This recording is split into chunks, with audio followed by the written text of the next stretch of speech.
قل هذه سبيلي أدعو إلى الله على بصيرة أنا ومن اتبعني وسبحان الله وما أنا من المشركين.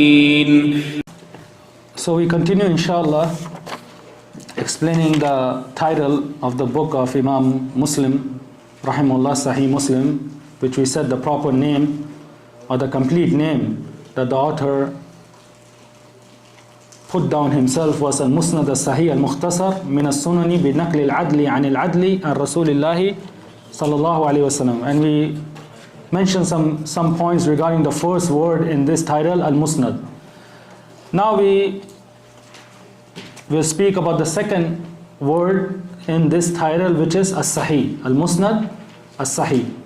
And we mentioned when we were explaining this word, when we talked about Sahih al-Bukhari, that Imam Bukhari and Imam Muslim have made it a condition upon themselves to not to enter any hadith in their books except that it is Sahih. And we mentioned that the 5 conditions of the Sahih hadith.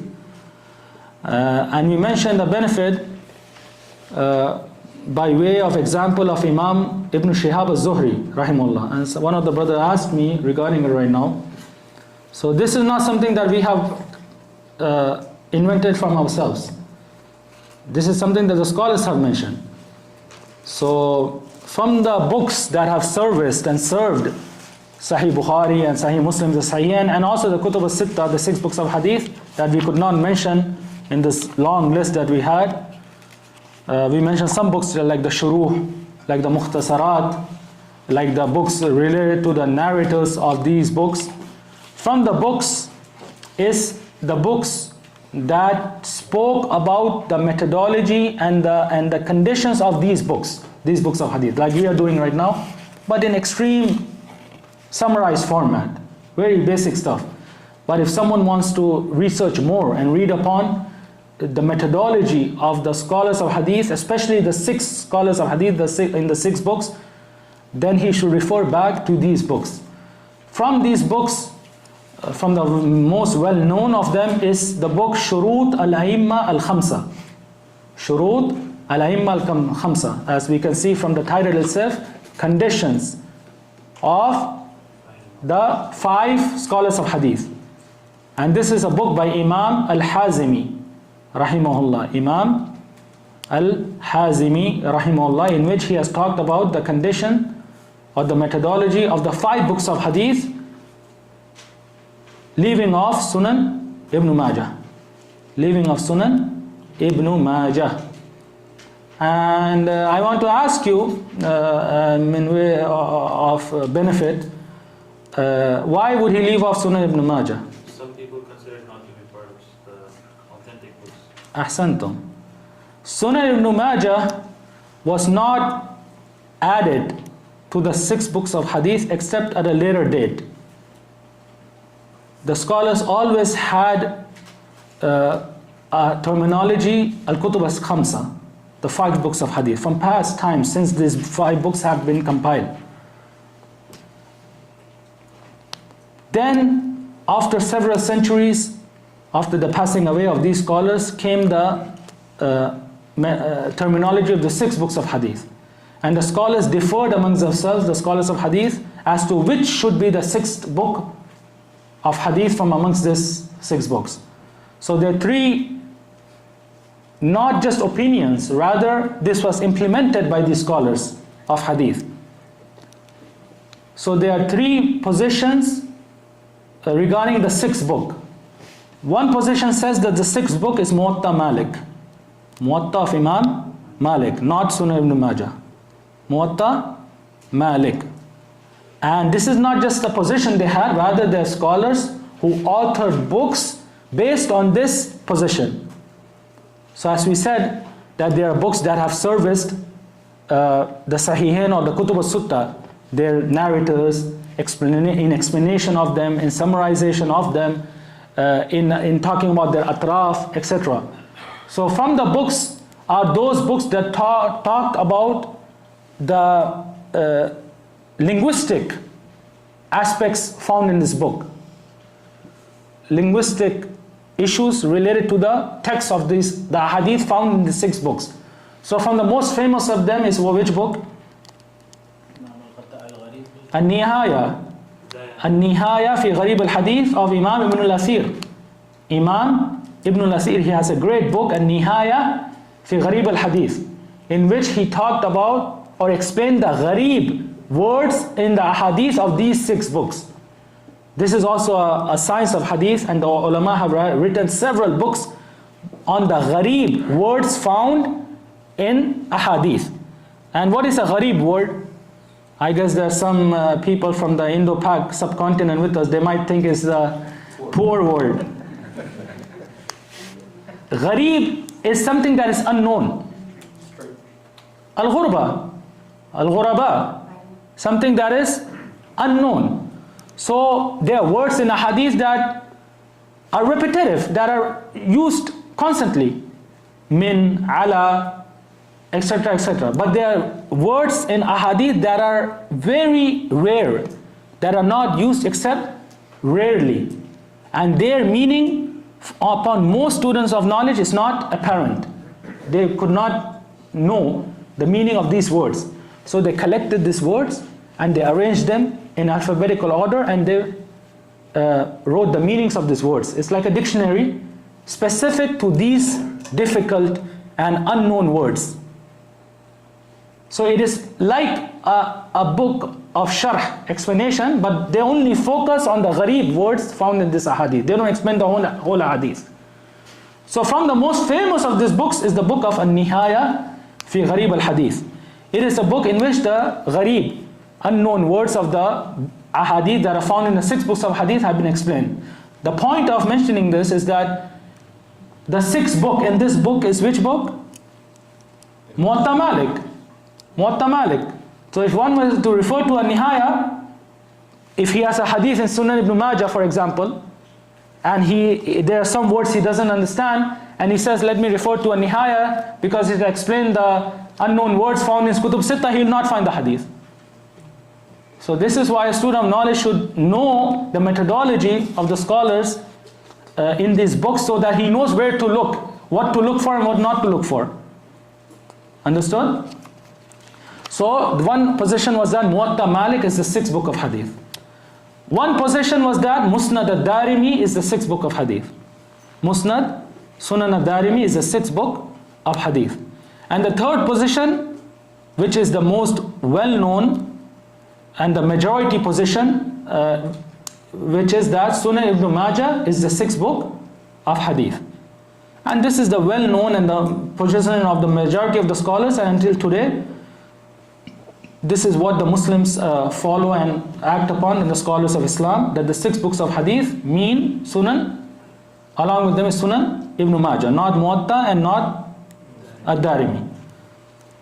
And as I said, Tahdhib al-Kamal of Imam Mizzi, where he mentioned the narratives of the 6 books, Tuhfatul Ashraf of Imam Mizzi, where he mentioned the atraf of the 6 books.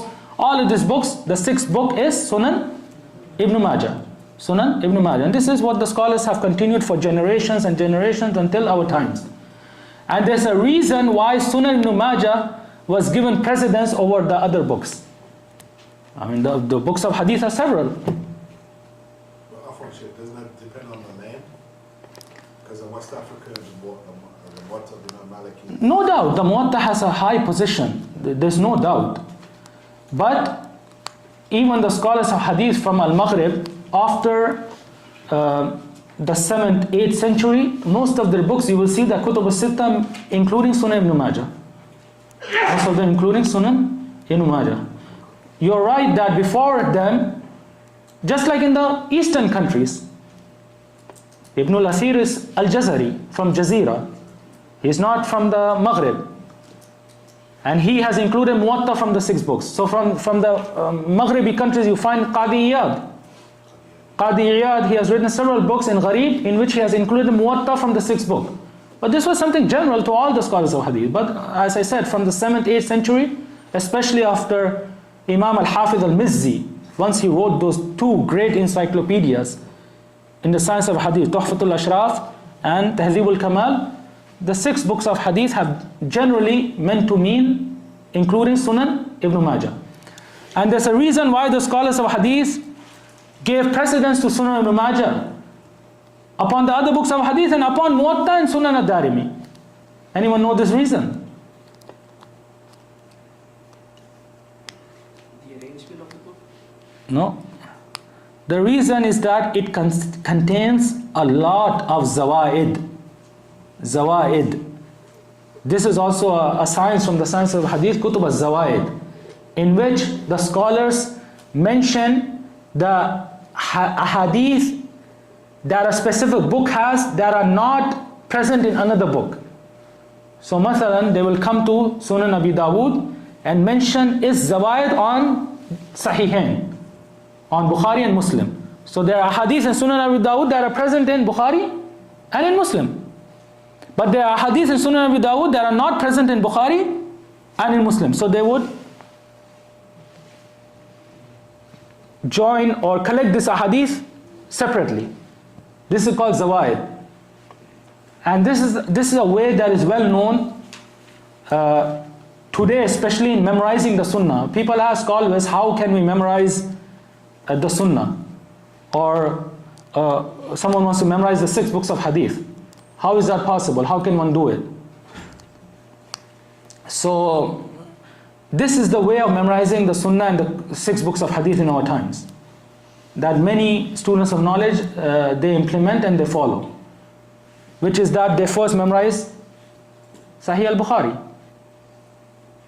which is of course the summarization of it, the tajrid al-sarih, without the isnad and without the repetitive ahadith, without the muallaqat, without the mawqufat, just the marfu, muttasil, non-repetitive ahadith, without the isnad, just the names of the sahaba. And Would that be the mukhtasar? yeah, of Zabidi, of Imam al-Zabidi rahimahullah. And there's many scholars in our times that have written mukhtasar of Sahih Bukhari themselves. From them Shaykh Sa'ad al-Shithri, Hafidhahullah, and other than them. Many scholars have combined or authored a summary of Sahih al-Bukhari based on their specific methodology. As we said, Imam Bukhari will mention a hadith in several places. For example, the first hadith that he mentioned, إِنَّمَا الْأَعْمَالُ بِالنِّيَّاتِ. This hadith he has narrated in 7 places in Sahih al-Bukhari. In 7 places. In different chapters and different books. So the scholars have a specific methodology. One of them, if you were to delete 6 positions of this hadith or places, where would you leave it? Would you leave it in the first one, or the second one, or the third one? So they differ amongst themselves based on their viewpoint. Also there's differences in words. As we said, Imam Bukhari does not repeat a hadith except there's faida, there's benefit. So the isnad, okay, we have gotten rid of it. We just mentioned the sahabi in the summarized, so there's no isnad. But the matan, there are words, addition, subtraction. So how do they combine these words in one place? So they have different methodologies. So the point is, the students of knowledge memorize the ahadith of Bukhari. They are non-repetitive, the muttasil marfu. Then the ahadith, the zawaid of Muslim are on al-Bukhari. Those ahadith that Imam Bukhari has narrated that are not present in Sahih Muslim. Because a lot of ahadith that you say muttafaq alayh, muttafaqun alayh. You have heard this terminology, muttafaqun alayh. What does that mean? That ittafaqa ala ikhraji al-Bukhari wa Muslim. That Bukhari and Muslim, both of them have narrated this hadith in this Sahih. So these ahadith are, the hadith that are muttafaq alayh, that are in Sahih Muslim, are also present in Bukhari. So they leave this ahadith. They only take the ahadith that are not present in Bukhari. They are very much few in number. They memorize that. Then they memorize Zawaid, Sunan Abi Dawud upon Muslim. Those ahadith of Sunan Abi Dawud that are not present in Muslim. Then they memorize Zawaid, Tirmidhi ala Abi Dawud. Then Zawaid, Nasai ala at-Tirmidhi. Zawaid Ibn Majah ala an-Nasai. And by the end you will have like 200, 300 ahadith to memorize in Sunan Ibn Majah. And by this, they have memorized the mutun of the 6 books of hadith. Now. But when we say it's been repeated 7 times, like Yeah. each time is a different isnad? It might be a different isnad, it might be different words, like he would say in one narration, the first one, innamal amalu bin niyat. In the other, he might say, innamal amalu bin niyah. And etc. etc. So, as we said, Sunan Ibn Majah, after 7th or 8th century, it was considered from the 6 books of hadith. And the reason was the zawaid that it contains in addition on top of the remaining 5 books. It has a lot of zawaid that are not present in the 5 books. As far as Muwatta, everyone knows, this is a well-known topic, that the scholars mention, the scholars of hadith, that Muwatta in its totality almost is present in Sahih Bukhari and Muslim. The Muwatta is a small book. And the scholars say most of the hadith in Muwatta that Imam Malik narrated, they are present in Bukhari and Muslim. Many of the hadith that you find in Bukhari and Muslim in which isnad is Malik, you will find that they are present in Muwatta. So Muwatta has basically, all of it has come in Bukhari and Muslim. So there's no zawaid in it except very few. And Darimi, same thing. So that's why they selected Sunan Ibn Majah to be from the 6th book of hadith. So Hazimi, returning back to our topic, he was before this time, so he only authored on the 5 books of hadith without Ibn Majah. And he talked about the shurut of the conditions of the authors of these books. And he is the one who mentioned this example of Imam Ibn Shihab al-Zuhri, rahimahullah, to explain why a book is held higher in authenticity than the other book. So he is the one who mentioned that Imam Zuhri has 4 tabaqat, 4 levels of his students. Imam Bukhari, he narrates the hadith of the first tabaqa. Imam Muslim, most of his hadiths are from the 2nd tabaqa. And we will learn inshallah Abu Dawud, Tirmidhi, they are from the 3rd and the 4th tabaqa. We will learn that inshallah. So this was, someone asked me regarding it. So we come back to the second word in the title, as-Sahih. And we talked about as-Sahih and the 5 conditions of the Sahih hadith in Sahih al-Bukhari. But we'll mention an additional benefit here, which is that the same topic that we just mentioned, as we said, Imam Bukhari, he narrates on the first tabaqa of the narrators of hadith.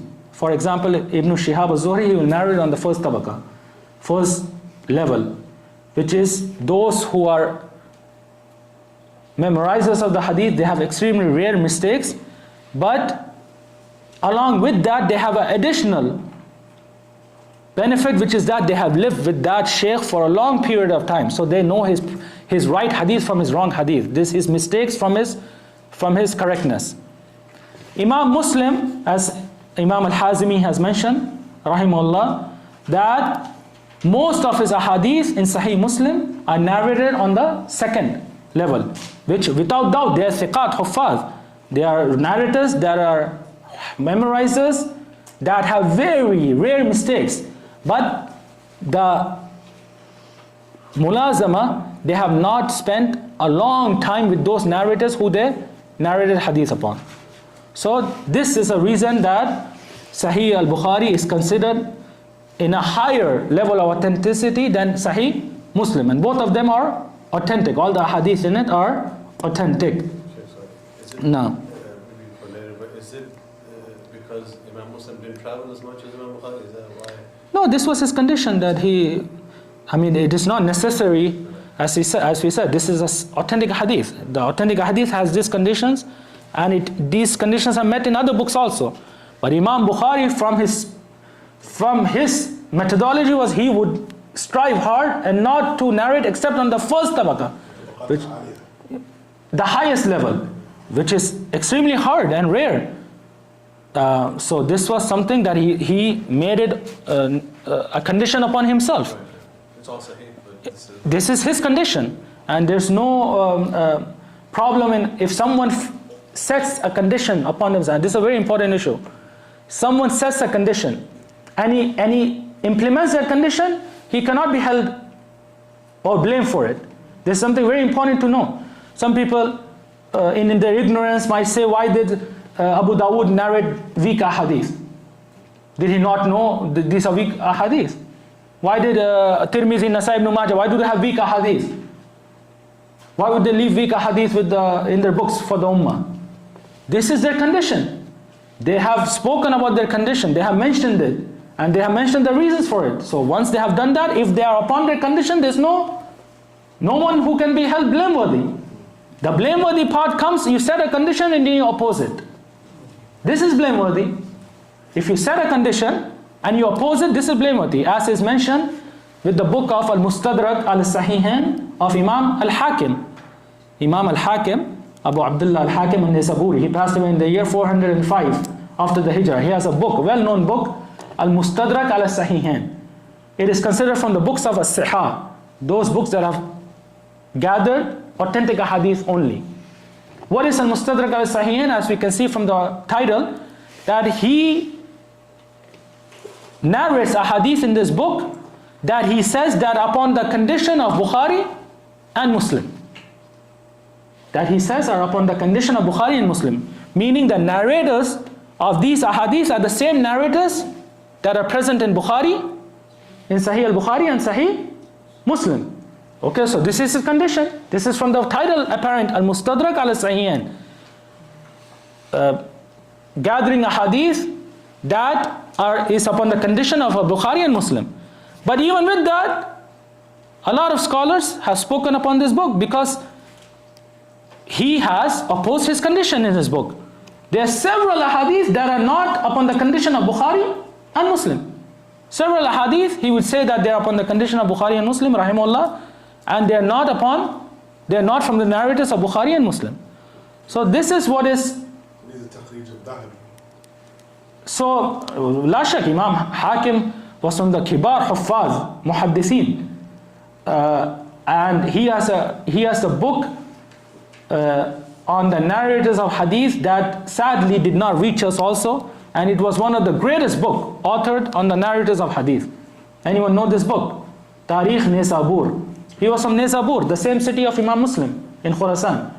He has a book on the narrators of hadith in this great area of Nisabur that was of several volumes, and several scholars benefited from it and mentioned that Imam Hakim said this in this book. But this book sadly has not reached us, and some people say that it is with those people in Iran and they have hidden it.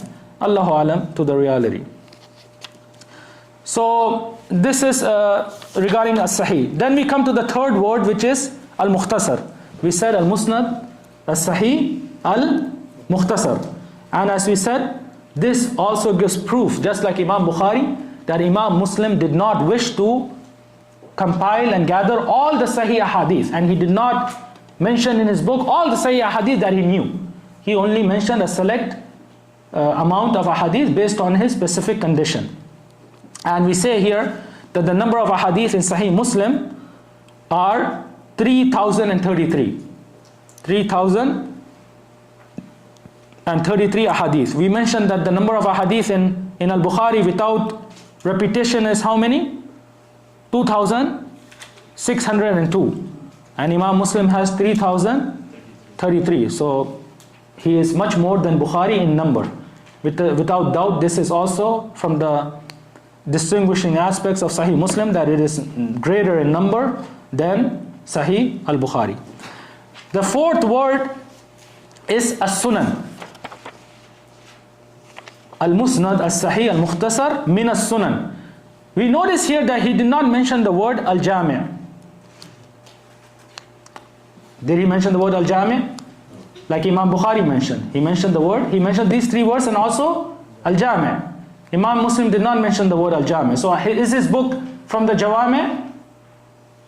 Does it contain all types of ahadith, or does it just contain a hadith of ahkam, of fiqh, of the acts of worship?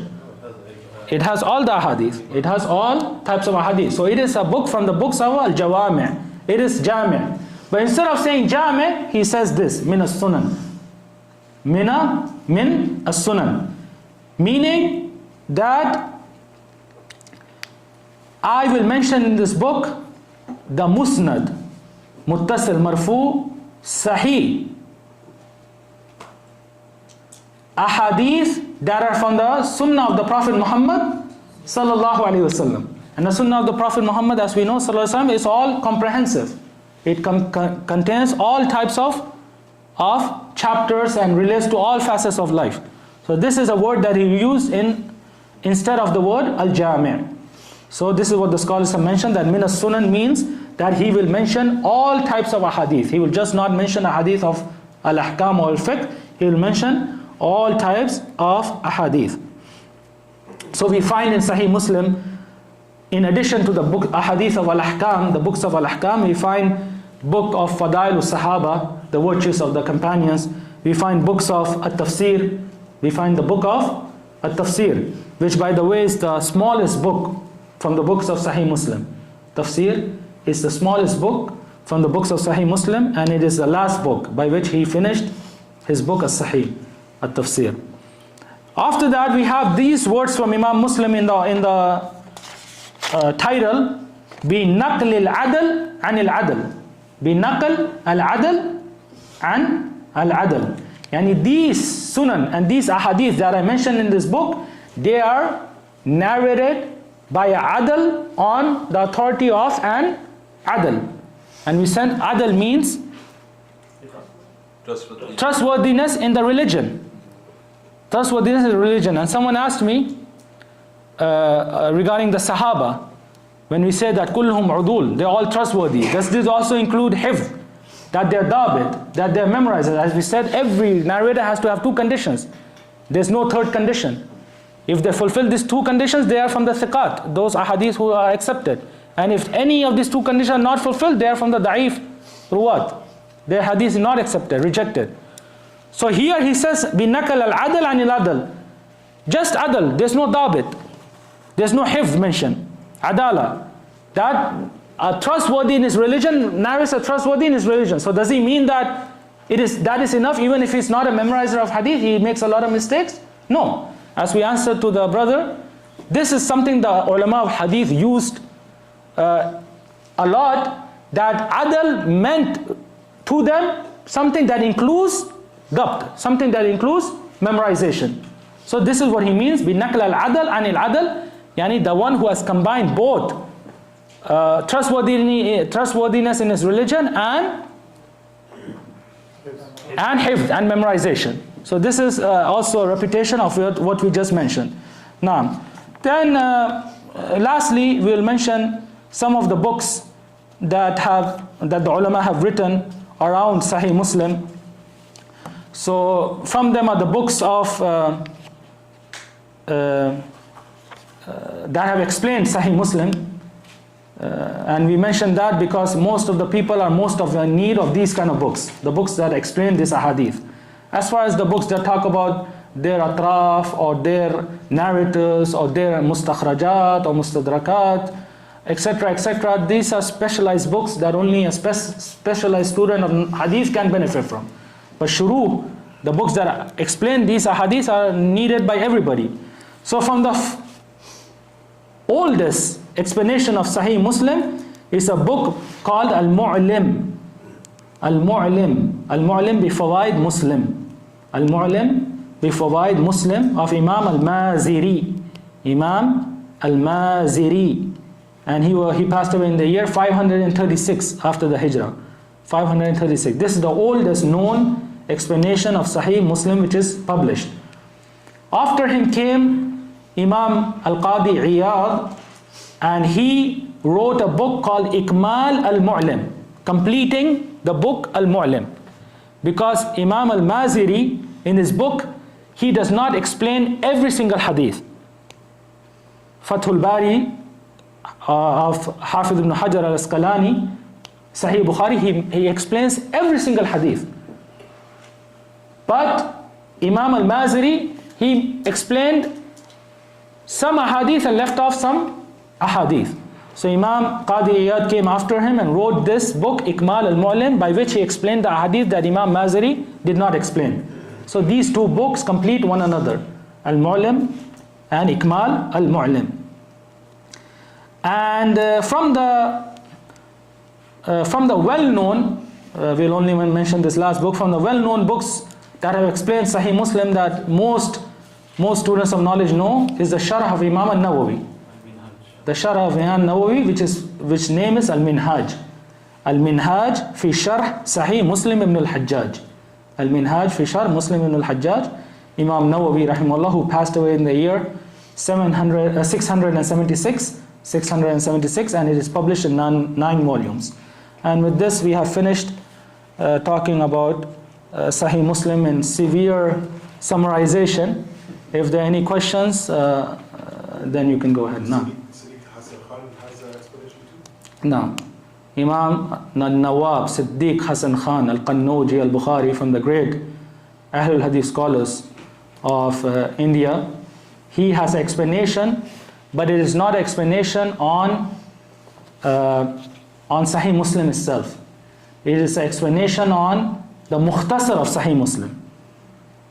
Sahih Muslim also has summarizations, just like Imam Sahih Bukhari has summarizations. So from the scholars who summarized Sahih Muslim is Imam al-Qurtubi. Imam al-Qurtubi. And this is not the same Qurtubi that is the scholar of tafsir. Many students of knowledge get mixed up. This is Abu al-Abbas al-Qurtubi. The other is Abu Abdullah al-Qurtubi. He is the scholar of tafsir who wrote the tafsir al-Qurtubi. This is another scholar, Abu al-Abbas al-Qurtubi. He summarized Sahih Muslim from the most famous summarization of Sahih Muslim, and it is just like the Tajrid al-Sari of al-Zabidi, and it is the most well-known summarization today that the students of knowledge memorize and they use, which is the summary of Imam al-Mundhiri. Imam al-Mundhiri, the same Imam al-Mundhiri who wrote the well-known book at-Targhib wa-Tarhib.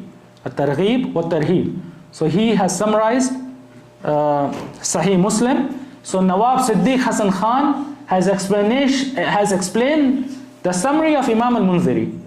The summary of Imam al-Mundhiri. Now. Why do we find translations of these summaries like Fathul Bari, English translations? Why? Why don't we find English translations easily available of the summaries? Like Fathul Bari, there's no translation. We're waiting for you to translate that shit. I mean, this is a very delicate topic. As we can see, these books contain various sciences of hadith and various detailed matters of sciences of hadith. And the one who is not a student of knowledge or well versed in these matters is bound to make mistakes and errors. So the explanations of these books have contained these matters in detail that is not for everyone. The layman, the general Muslim, he cannot benefit from these matters that are discussed in detail in these books.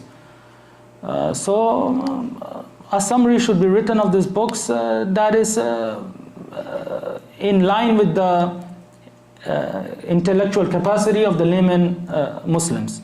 That benefits them and lets them know what they need, and leaves out that which they are not in need of.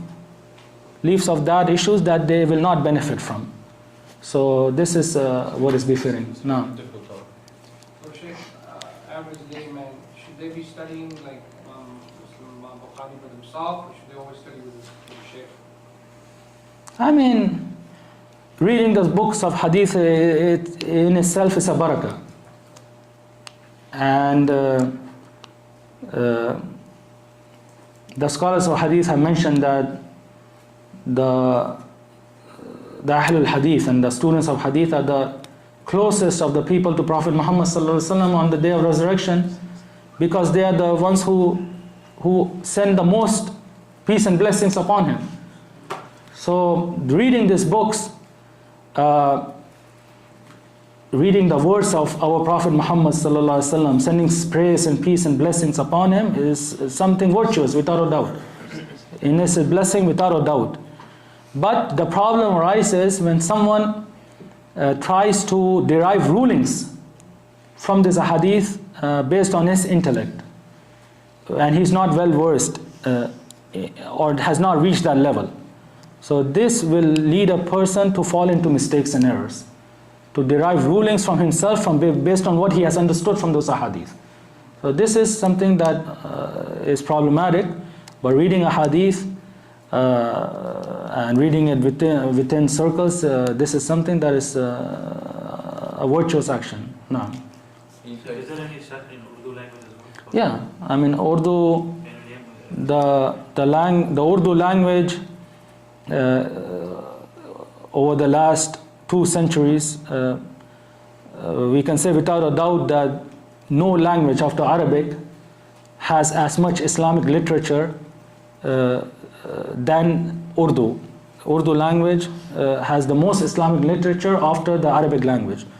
And this is because Allah Tabarak wa Ta'ala, as we said, Iran or Faris, Khurasan was a place from the centers of the Ahlul Hadith and the scholars of Hadith. And today we see what it has become. So Allah Tabarak wa Ta'ala raises a people and removes a people and brings other than them to preserve His religion. So for the last 2-3 centuries, Allah Tabarak wa Ta'ala raised a people in India who preserved this science of Hadith, and who were well known for the science of Hadith when it had finished in almost all of the world. As the scholars have themselves said, that if it wasn't for the scholars of India, this science of Hadith would not have reached us today. So they preserved this science, and they learned it, and they taught it, and they served these books. They have written several books in these fields in their language of Urdu, along with Arabic and along with the Persian, Farsi language that was present in a specific time in those countries.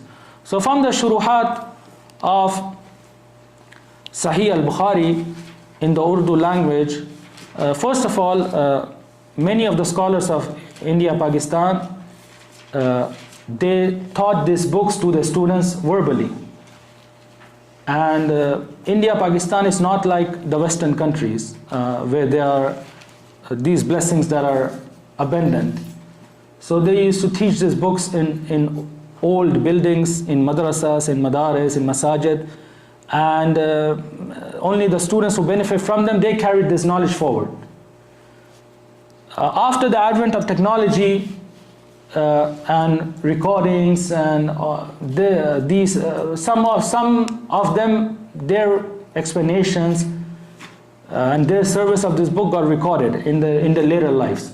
So some of them has been published, like the Sharaf al-Imam al-Hafid Muhammad al-Ghundalwi rahimahullah, who was from the great Ahle-Hadith scholars of Pakistan, who was from one of the first 2 teachers in Jamia Islamiyya Medina.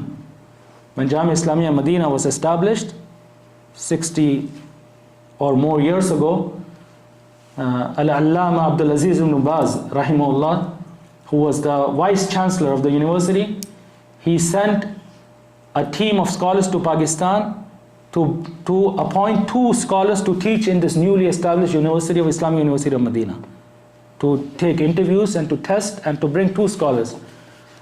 From them was Allama Muhammad al-Ghundalwi rahimahullah, who came to Medina.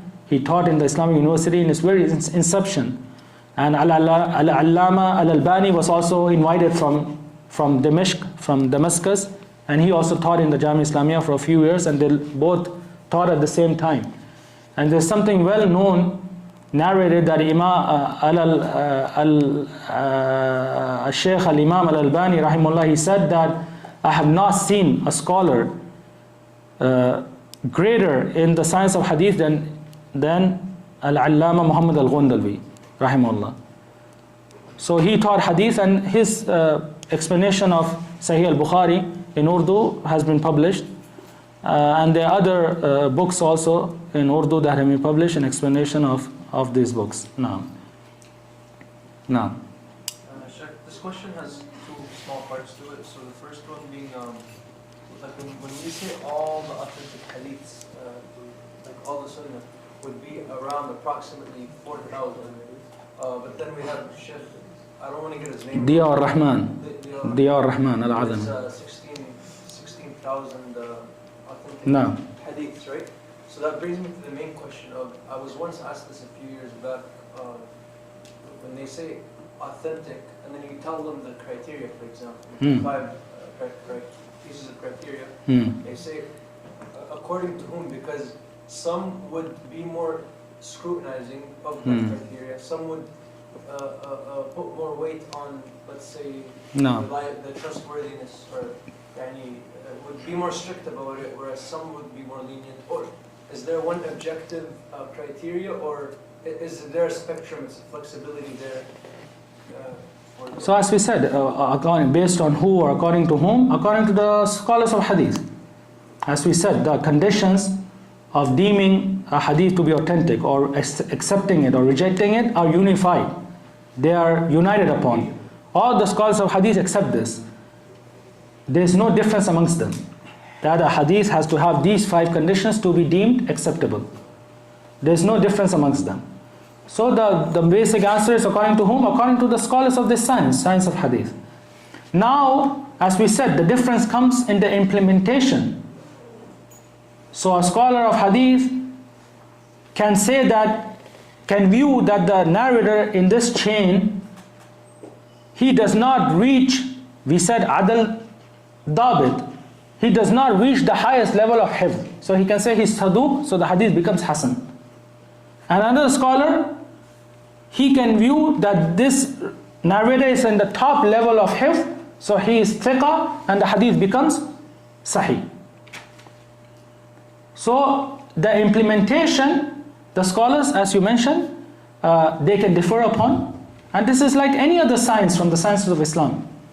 This is like any of the science from the sciences of Islam, where there are differences among the scholars based on their wijhat nazar and their viewpoints and their ijtihadat. And kullun ma'jur, every mujtahid has a reward. So this is not something that is so problematic that the people try to create doubts about. As we said, the usul of the sunnah, the foundation of the sunnah, it is preserved, it is authentic. Now this hadith, as we said, the same hadith has been narrated, for example, by 2 sahabi. So these scholars who have differed amongst themselves, they can view the hadith to be authentic, all of them, from one of the sahaba. But the second sahaba, one of them has said it is da'if, one of them said it is sahih. But have we lost anything from the text or the matan of this hadith? We have lost nothing from the text or the matan of this hadith. As long as the hadith has been established on a sahabi, so if the scholars differed in this chain of narration on another sahabi, and even if they said this is da'if, but that hadith has been established by the other sahabi who has narrated it with authentic chain. So these kind of issues are not something that cause that much problems. If a person who truly studies the science, it is not something that problematic that the people make it to seem. So Sheikh, there are basically fundamentals to doing takhrij, but then there is room for ijtihad. Yeah, of course. This is ilm al-ala. The science of hadith, it is a science that was used to serve the sunnah. So there's ijtihad, there are aspects of ijtihad in it, like in other sciences. Ulum al-Quran has aspects of ijtihad. For example, the waqf and ibtida in ulum al-Quran. I don't know if anyone is well versed in ulum al-Quran. This is not our speciality, but there's a science in ulum al-Quran that is called al-waqf wal-ibtida, where to stop and where to start in the ayat. So the alamat that you see in the mushaf, Jim, Qaf, Sil, Saad, this is from ijtihad of the scholars. And the scholars have differed in this. If someone reads this science, he will find that there is difference amongst the scholars. But is that such a big topic that it is something that the Quran can be questioned? So just like the Sunnah, there is ijtihad in all sciences of the fiqh. Fiqh is filled with ijtihadat of the ulama. Fiqh is filled with ijtihadat of the ulama. So this science of hadith has aspects of ijtihad without a doubt. When you rule upon a narrator of hadith, you have your ijtihad in it. You look at the statements of the scholars on this narrator. Some of them said he's thiqa, some of them said he's da'if. So I might view him to be thiqa based on the principles of this science. And you might view him to be da'if based on the principles of this science. And both are accepted because you follow the principles that the ulama have put down for this science. I mean, I can't go into more detail because it will be going into Yeah, I was going to ask. details that a person who has not studied this science will not benefit from. But you will find narrators that the scholars have severely differed in. Is he thiqa? Is he da'if? You will find statements from all the spectrum, from thiqa until da'if. But the scholars have specific principles. You give precedence to the statement of the mu'tadil imam, the one who is known that he does not make jarah, disparagement on a narrator based on one or two mistakes. And you do not take the position or the statement of a mutasahil imam, who is lenient, who even the majhulin, he says they are acceptable. So there are conditions, and after fulfilling these conditions, if you and I differ, there's no problem in that. This is why you find Shaykh al-Albani rahimahullah, he has ahkam.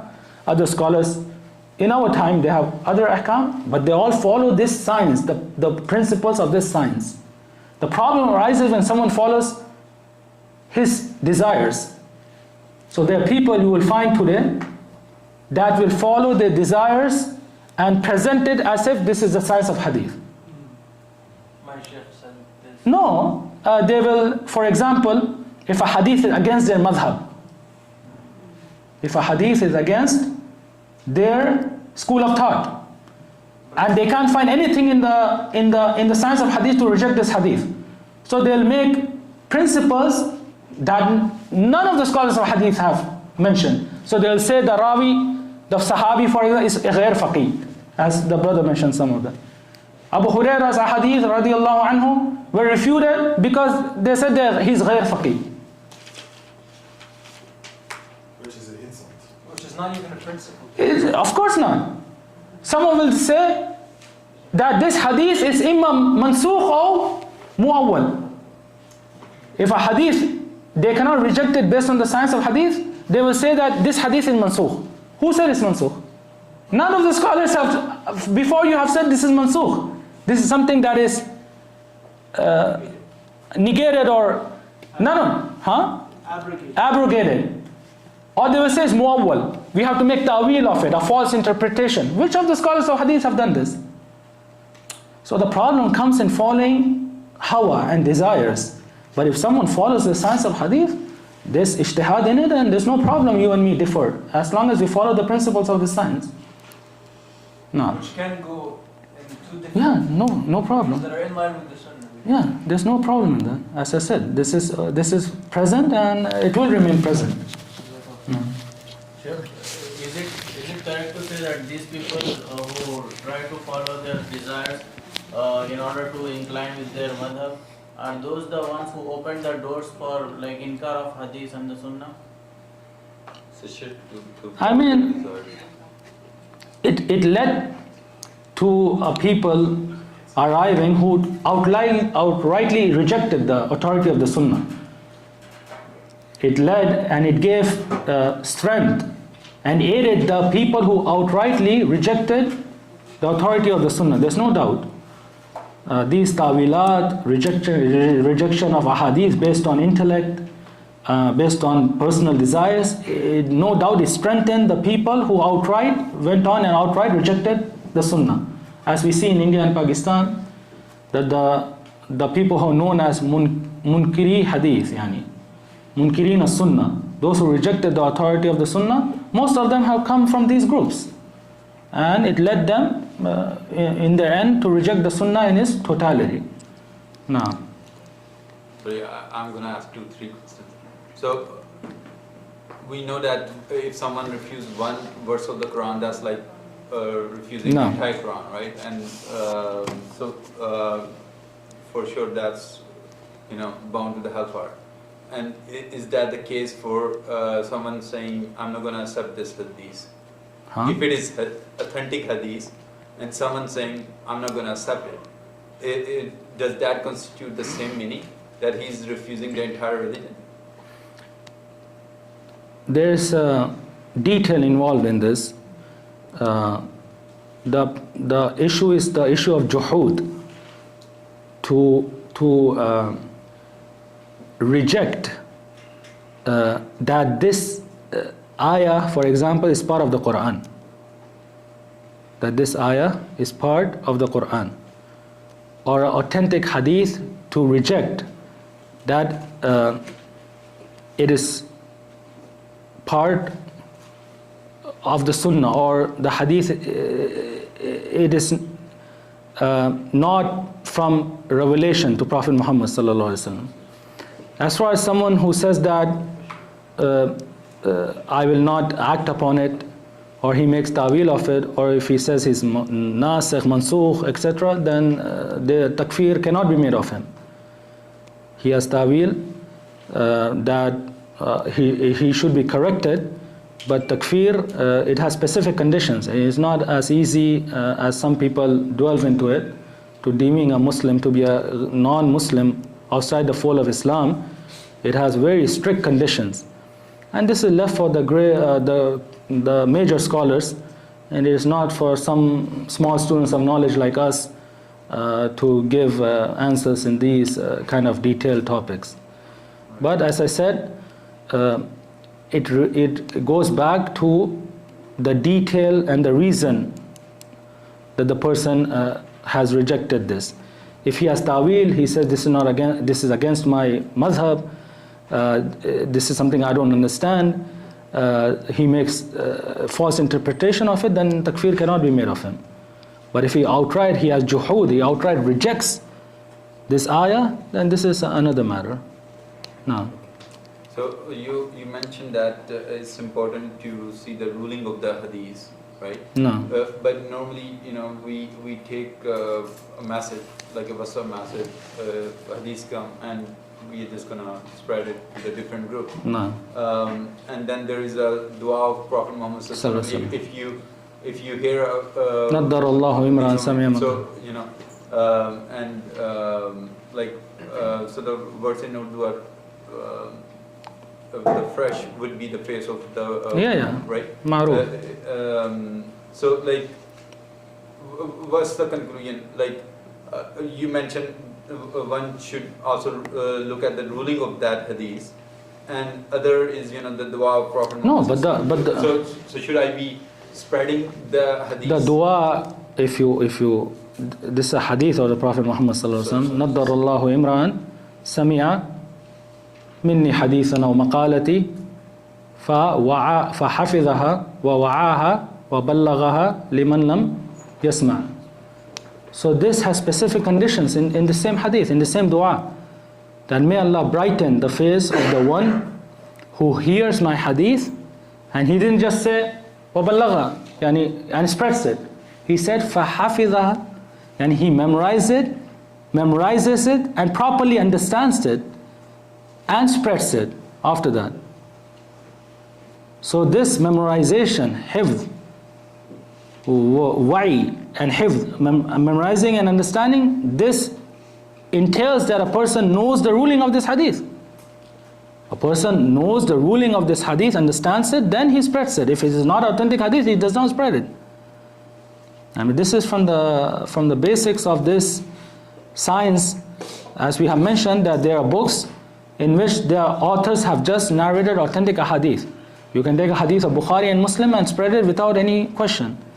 But there are books in which the author himself has not made it a condition to just narrate authentic hadith, but he says that I have placed in my book non-authentic hadith for various reasons that he mentioned. So how can someone take this hadith and narrate them or spread them without explaining to the people, making it apparent if this is authentic or non-authentic? Now,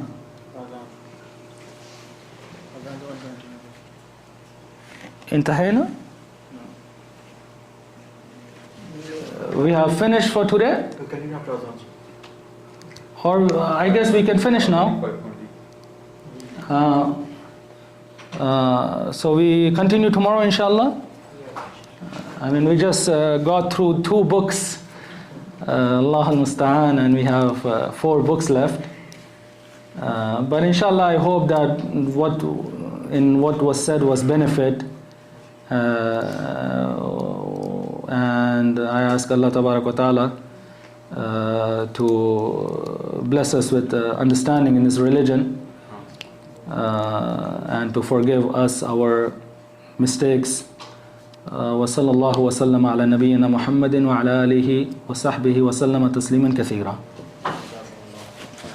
وذكر فإن الذكرى تنفع المؤمنين وما خلقت الجن والإنس إلا ليعبدون.